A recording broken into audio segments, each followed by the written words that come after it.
Hey there, my name is Alex, I am the Silver Mont, and this is a video guide for every major encounter in the Return to Ivalice Alliance series in Final Fantasy XIV. We'll be covering the royal city of Rabanastre, the Ridorana Lighthouse, and the Orbonne Monastery.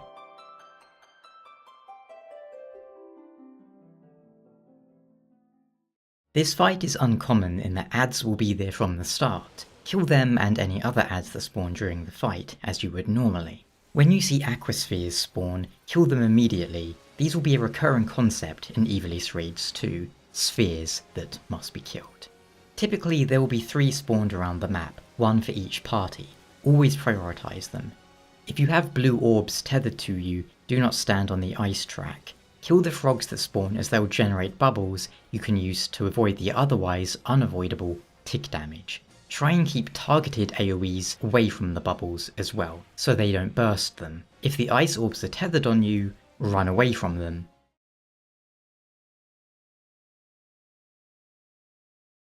Hashmal is a punishing fight compared to some, but the mechanics aren't too complex. He'll spawn towers that pound down on the map. Obviously you don't want to be under them. Move as far away from them as you can get. When he's on the command tower, kill it, but also kill the spheres that spawn. Prioritize the spheres first. His attack that I've seen kill the most players is Extreme Edge.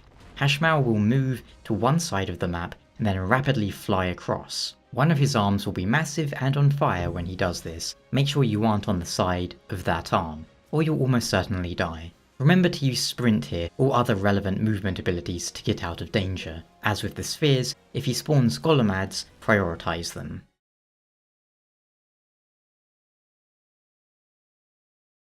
This fight is simple enough, avoid AoE. One main ability to look out for is Trample.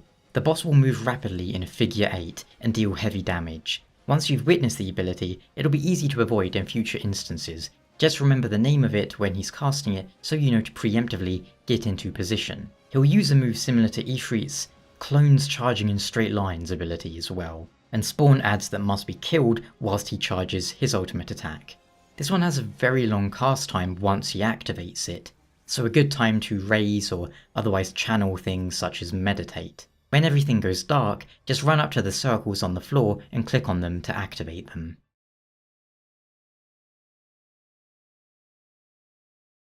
The main ability here is Simon Says. You'll have 2 faces that flash on screen. One is a white angel face and the other is a red demon face.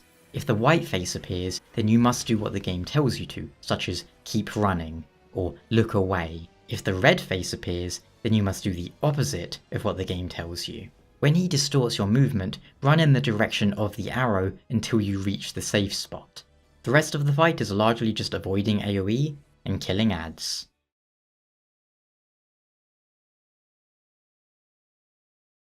Do not eat Famfrit's Tide Pods, they are tank busters. Nor should you eat real Tide Pods for that matter. When he starts spinning his jug thing, he will then slam it in one direction and unleash a huge torrent of water. Make sure you aren't standing in that, of course. No man can drink that much water. He'll chain this attack more than once. Aside from that, kill adds, avoid AoE. When people get red markers on Dark Cannon, they must stack together. So if you have a red arrow pointing at you on Dark Cannon, stand on another person who has a red arrow on them.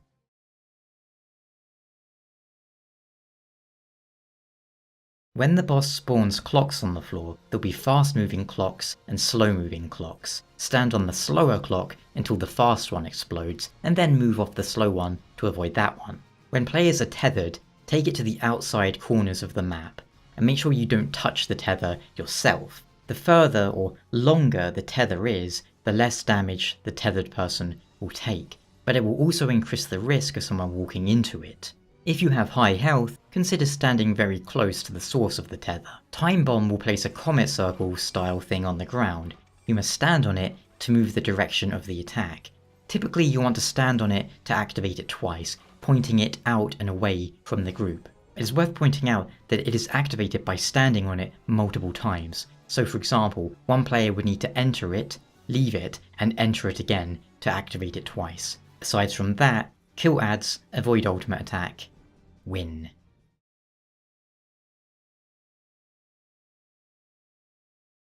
Worst boss of the entire game for me because I'm mathematically inept.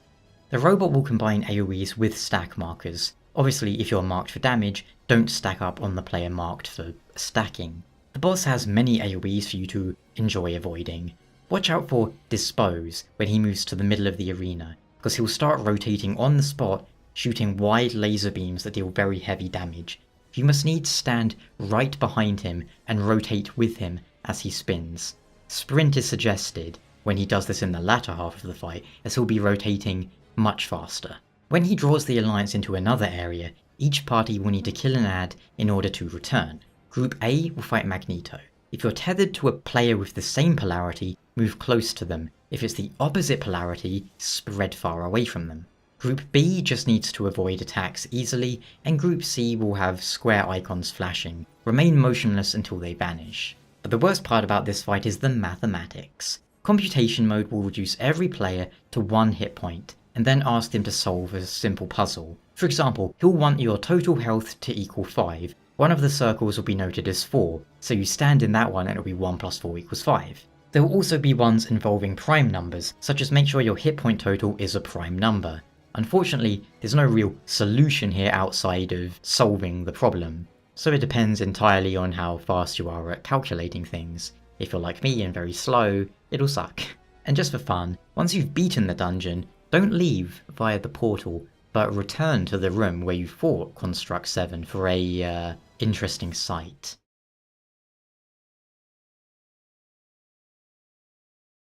Yes, it's that guy from Final Fantasy XII with his giant health pool. When he rears up, make sure you aren't in front of him. When he uses his magnetic attack, you want to stand on the floor that is opposite to your polarity. If you have red, stand on blue, etc. The goal here is to not be levitating. He'll also have an attack where he aims in a direction, trundles along, whilst arrows rotate around him, signifying which way he'll turn. Basically, just stay behind him during all of this as he waddles about. Kill ads to stop his ultimate, break his heart. The ads must be kept apart as well. That about does it. He's quite a simple last fight. On to the dreaded Orbonne Monastery.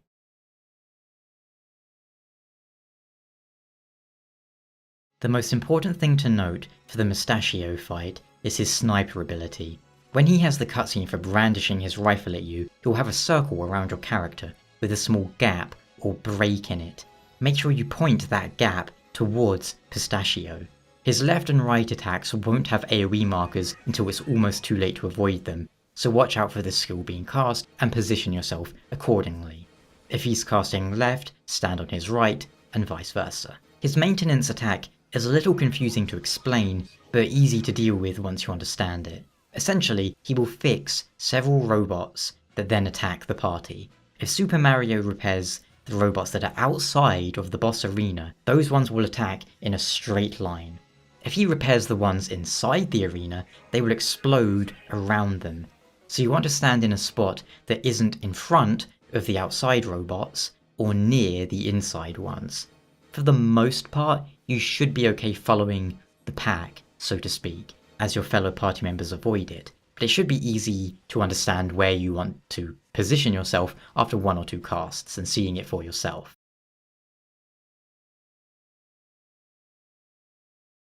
Agrias can spawn special items for the raid to use. The shields are used to survive her Judgment Blade attack. Move over to the shield and click the duty action to raise the shield. Make sure you are facing her when you use it, obviously. At a certain point, Agrias will split the alliance. 2 parties will remain fighting her in the arena, 1 party will be drawn elsewhere, and given Doom.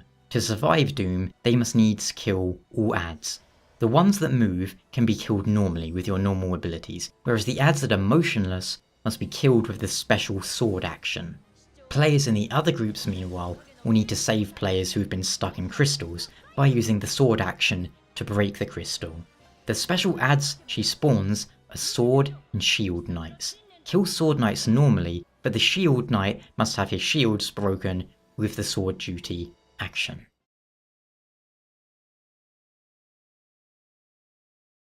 Probably the best alliance fight in Final Fantasy XIV at time of writing, and by no means a hard one.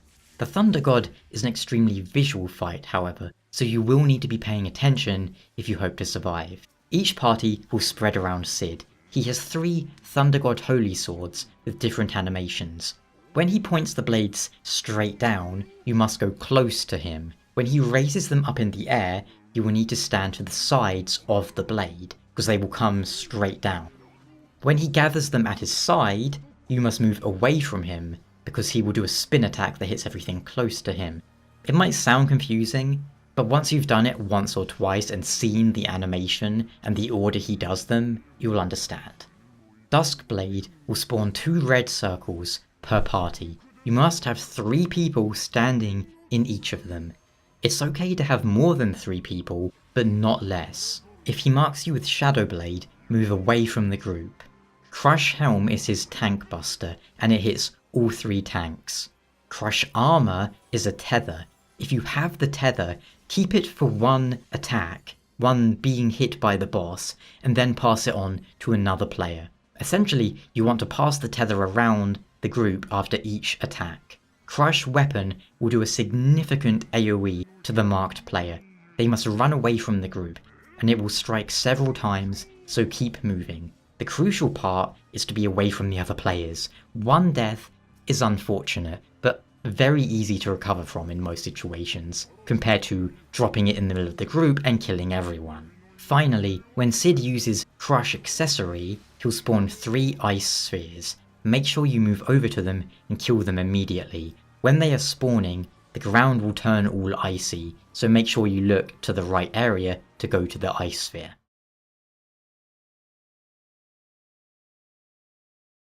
Ultima has an attack that leaves behind walls, so make sure you aren't going to be trapped in a bad place. She'll also spawn grand crosses that shoot out beams in a cross sometime after landing.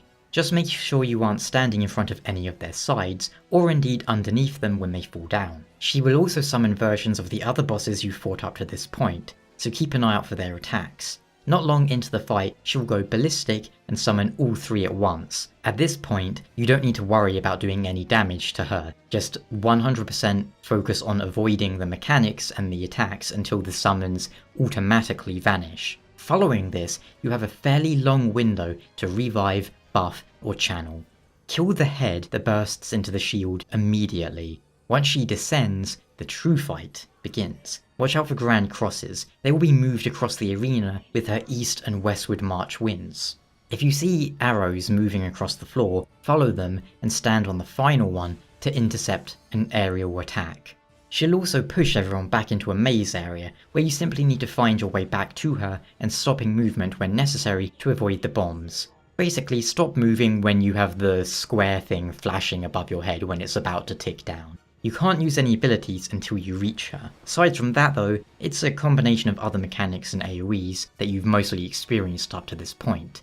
And then, you've beaten Ultima and returned to Ivalice. I hope this video was useful or entertaining, and I'll see you later for the Yorha Dark Apocalypse series. At time of writing, we're not even halfway through that, however, so it will be a while before I publish a similar digest video for it. Until then, have fun and thank you so much for watching. Ciao.